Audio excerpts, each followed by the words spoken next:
سورة الواقعة مكية. بسم الله الرحمن الرحيم. إذا وقعت الواقعة ليس لوقعتها كاذبة خافضة رافعة إذا رجت الأرض رجا وبست الجبال بسا فكانت هباء منبثا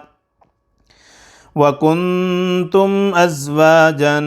ثلاثة فأصحاب الميمنة ما أصحاب الميمنة وأصحاب المشأمة ما أصحاب المشأمة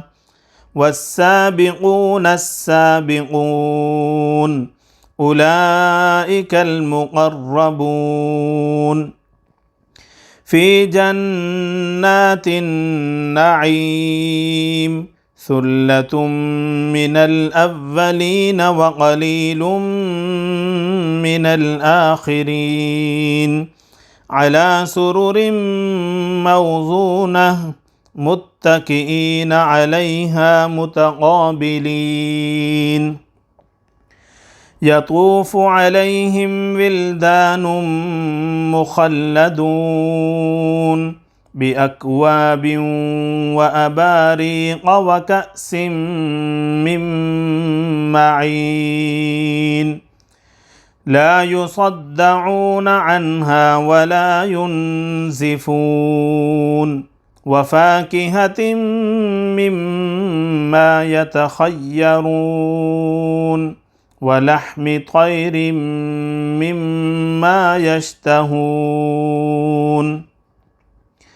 وحور عين كأمثال اللؤلؤ المكنون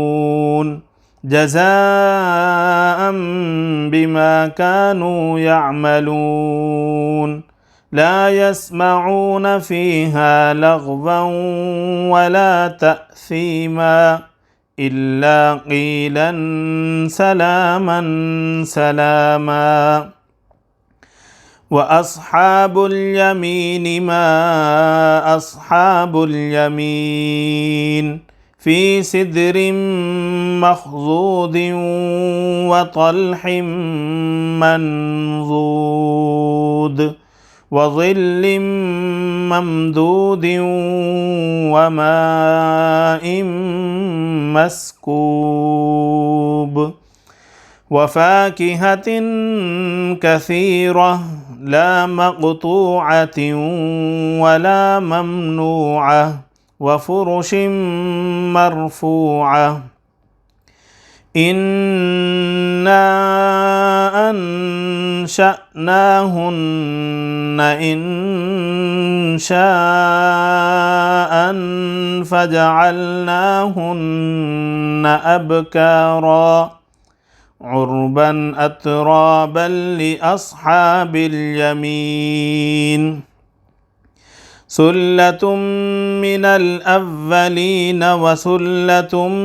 من الآخرين وأصحاب الشمال ما أصحاب الشمال في سموم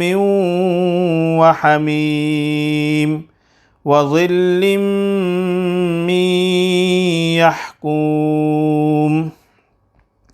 وظل من يحموم لا بارد ولا كريم إنهم كانوا قبل ذلك مترفين وكانوا يصرون على الحنث العظيم وكانوا يقولون أإذا متنا وكنا ترابا وعظاما أإنا لمبعوثون أوآباؤنا الأولون قل إن الأولين والآخرين لمجموعون إلى ميقات يوم معلوم ثم إنكم أيها الضالون المكذبون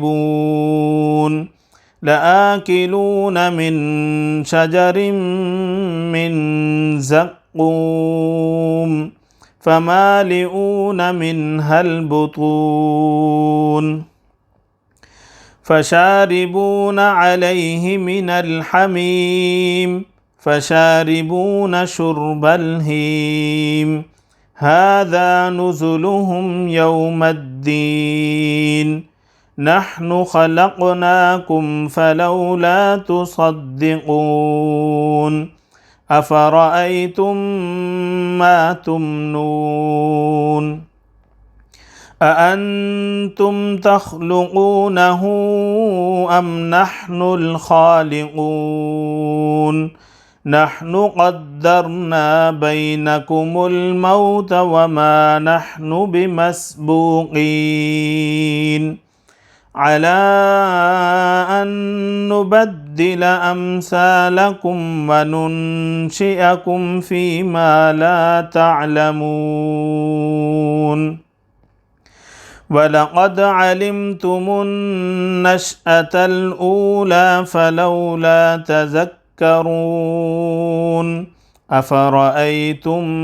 ما تحرثون أأنتم تزرعونه أم نحن الزارعون لو نشاء لجعلناه حطاما فظلتم تفكهون إنا لمغرمون بل نحن محرومون أفرأيتم الماء الذي تشربون أأنتم أنزلتموه من المزن أم نحن المنزلون لو نشاء جعلناه أجاجا فلولا تشكرون أفرأيتم النار التي تورون أأنتم أنشأتم شجرتها أم نحن المنشئون نحن جعلناها تذكرة ومتاعا للمقوين فسبح باسم ربك العظيم فلا أقسم بمواقع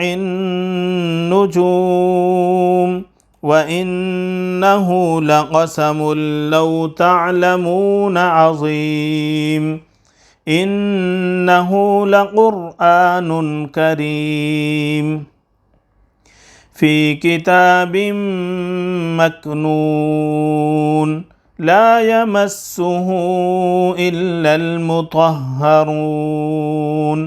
تنزيل من رب العالمين أفبهذا الحديث أنتم مدهنون وتجعلونه رزقكم أنكم تكذبون فلولا إذا بلغت الحلقوم وأنتم حينئذ تنظرون ونحن أقرب إليه منكم ولكن لا تبصرون فلولا إن كنتم غير مدينين ترجعونها إن كنتم صادقين فأما إن كان من المقربين